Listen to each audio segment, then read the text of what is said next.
Bevægeapparatets anatomi af Finn Bojsen Møller.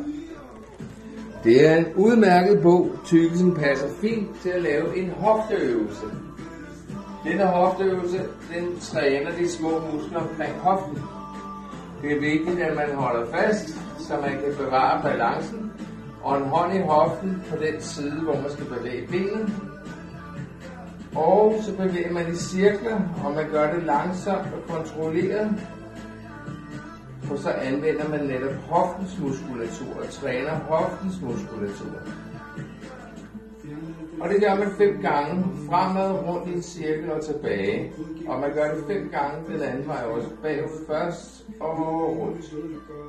Bagud først og rundt. Også 5 gange. Og så træner man selvfølgelig også det andet ben. 5 gange rundt hver vej, begge ben, 5 gange om dagen.